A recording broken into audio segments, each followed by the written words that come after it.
ಎಲ್ಲರಿಗೂ ನಮಸ್ಕಾರ. ಮೀಡಿಯಾದವ್ರಿಗೆ ನಮ್ಮ ಎಂಟೈರ್ ಟೀಮ್ಗೆ ಬಂದಿರೋದಕ್ಕೆ ಥ್ಯಾಂಕ್ಸ್. ಹಾಗೆ ವಿಜುವಲ್ಸ್ ಏನಿಲ್ಲ, ಎಲ್ಲ ಪಾತ್ರಗಳನ್ನ ನಾವು ಇಂಟ್ರಡ್ಯೂಸ್ ಮಾಡಿದ್ದೀವಿ. ನಮ್ಮ ಮೇಜರ್ ಪಾತ್ರಗಳು ಯಾರು ಪ್ಲೇ ಮಾಡಿದ್ದಾರೆ ಅಂತ ನಿಮ್ಗೆ ಈಗಲೇ ಗೊತ್ತಾಯ್ತು.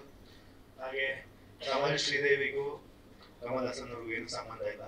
ಕಮಲ್ ಶ್ರೀದೇವಿ ಅನ್ನೋದು ನಮ್ಮ ಬ್ಯಾನರ್ 2 ವರ್ಷದಿಂದ ರಿಜಿಸ್ಟರ್ ಆಗಿದ್ದ ಟೈಟ್ಲು. ಸೊ ನಮ್ಮ ಪಾತ್ರಗಳಲ್ಲಿ ಕಮಲ್ ಅನ್ನೋದೊಂದು ಪಾತ್ರ, ಶ್ರೀದೇವಿ ಅನ್ನೋದೊಂದು ಪಾತ್ರ, ಅದೆರಡು ಮೇಜರ್ ಪಾತ್ರ ಆಗಿರೋದ್ರಿಂದ ಸಿನಿಮಾಗೆ ಅದನ್ನ ಟೈಟ್ಲ್ ಆಗಿಟ್ಟಿದ್ವಿ. ಸೊ ರೀಸೆಂಟಾಗಿ ಆಗಿದ್ದ ಇನ್ಸಿಡೆಂಟ್ಗೂ ಇದಕ್ಕೂ ಸಂಬಂಧ ಇಲ್ಲ. ನಾವು ಕನ್ನಡದವ್ರು ಕನ್ನಡನೇ ಫಸ್ಟ್ ಸಪೋರ್ಟ್ ಮಾಡೋದು.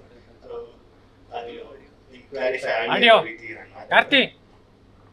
ಕಾರ್ತಿಕ್ ಈ ಸಿನಿಮಾ ಸ್ಟಾರ್ಟ್ ಆಗಿದ್ದು ನಾನು ರಾಜ್ ತುಂಬಾ ವರ್ಷಗಳಿಂದ ಸ್ನೇಹಿತರು. ಸೊ ರಾಜ್ ಒಂದು ಲೈನ್ ಬಂತು, ಆ ಲೈನ್ ನಮ್ಗೆ ಇಂಟ್ರೆಸ್ಟಿಂಗ್ ಆಗಿದ್ರಿಂದ ಅಲ್ಲಿಂದ ಶುರುವಾಗಿದ್ದು. ಇದ್ದವರು ಒಂದು ಲೈನ್ ಹೇಳಿದ್ರು, ಆ ಲೈನ್ ಡೆವಲಪ್ ಮಾಡಿಸಿ ನಮ್ಮ ಬ್ಯಾನರ್ ಅಡಿ ಕತೆ ರಿಜಿಸ್ಟರ್ ಮಾಡಿಸ್ಕೊಂಡು ಅಲ್ಲಿಂದ ಸುನಿಲ್ ಅವರು ಡೈರೆಕ್ಟರ್ ಆಗಿ ಬಂದರು.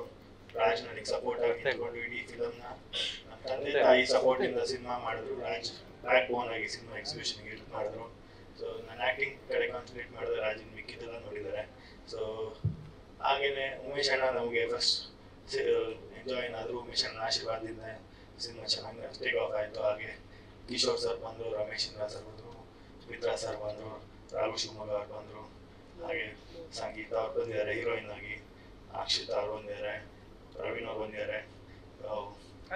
ಇನ್ನ ಮಿಕ್ಕಿದ್ದು ರಾಜ್ ಎಲ್ಲ ನಿಮಗೆ ಬ್ರೀಫ್ ಮಾಡ್ತಾರೆ.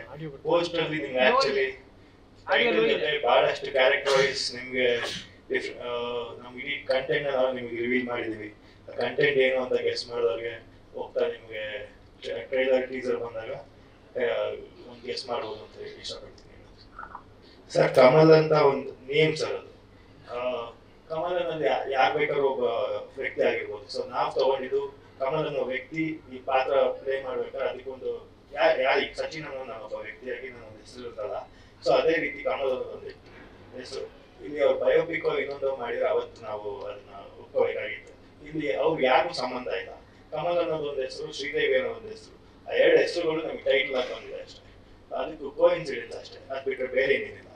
ಸರ್ ನಾವು ಸಿನಿಮಾ ಶುರು ಮಾಡಿದಾಗ ಇದು ಯಾವ್ದು ಇರಲಿಲ್ಲ ಸರ್. ಸಿನಿಮಾ ಶುರು ಮಾಡಿದಾಗ ಅವ್ರಿಗೆ ಏನ್ ಕ್ಲಾರಿಫಿಕೇಶನ್ಸ್ ಕೊಡ್ಬೇಕಾಗಿರುತ್ತೋ ಅದನ್ನ ನಾವು ಕೊಡ್ತೀವಿ. ಅವ್ರು ಯಾರ ನಿಜವಾಗ್ಲೂ ಪ್ರಾಬ್ಲಮ್ ಇದೆ, ಸಿನಿಮಾ ನೋಡ್ಬಿಟ್ಟು ಪ್ರಾಬ್ಲಮ್ ಇದೆ ಅಂದ್ರೆ ಅವ್ರನ್ನ ನಾವು ಅದನ್ನ ಟೆಲ್ ಮಾಡೋಣ. ಕಮಲ್ ಅನ್ನೋದು ನನ್ನ ಪ್ರಕಾರ ಒಂದು ಸಹಜವಾದ ಹೆಸರು. ಅದಕ್ಕೆ ನಾವು ತೀರಾ ಇಂಪಾರ್ಟೆನ್ಸ್ ಕೊಡೋದಲ್ಲೇ ಅದನ್ನ ನಾವು ಮುಂದಕ್ಕೆ ತಗೊಂಡೋಗೋದ್ರಲ್ಲಿ ಏನು ಪ್ರಾಬ್ಲಮ್ ಇಲ್ಲ ಅಂತ ಅನ್ಕೊಂಡಿದ್ದೀನಿ. ಪ್ರಾಬ್ಲಿ ಒಂದೂವರೆ ವರ್ಷ ಆಯ್ತು ನನ್ನ ಲಾಸ್ಟ್ ಸಿನಿಮಾ ರಿಲೀಸ್ ಆಗಿ, ಬ್ಯಾಂಗ್ಳೂರ್ ಬಾಯ್ಸ್. ಅದಾದ್ಮೇಲೆ ಇದು ಒಂದು ಒಳ್ಳೆ ಕಥೆ ಮೂಲಕ ಬರಬೇಕು ಅಂತಿತ್ತು. ಒಂದು ಕಂಟೆಂಟ್ ಡ್ರಿವನ್ ಸಿನಿಮಾ ಇಂದ ನಾನು ಬರಬೇಕು ಅನ್ನೋದು ತುಂಬಾ ಕ್ಲಾರಿಟಿಯಿಂದ ಇದೆ. ಸೊ ಈ ಕಂಟೆಂಟ್ ಸಿಕ್ಕಿ ನಾವು ಶುರು ಮಾಡಿದ್ವಿ.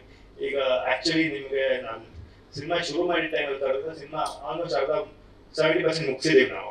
30% ಶೂಟ್ ಇದೆ. ಸೊ ಮೈಸೂರಲ್ಲಿ ಒಂದು ಚಿಕ್ಕ ಶೆಡ್ಯೂಲ್ ಬ್ಯಾಲೆನ್ಸ್ ಇದೆ, ಮೇಜರ್ ಇಂಪಾರ್ಟೆಂಟ್ ಪೋರ್ಷನ್ ಅದಾದ್ರೆ ಸಿನಿಮಾ ಮುಗಿಯುತ್ತೆ. ಸೊ ಸ್ಟಾರ್ಟಿಂಗ್ ಅಲ್ಲಿ ನಾವು ಒಂದು ಸಿನಿಮಾ ಒಂದು ಹಂತಕ್ಕೆ ತಂದ್ಮೇಲೆ ಅನೌನ್ಸ್ ಮಾಡೋಣ ಅನ್ನೋ ರೀಸನ್ ಇಂದ ನಾವು ಅನೌನ್ಸ್ ಮಾಡಿರ್ಲಿಲ್ಲ.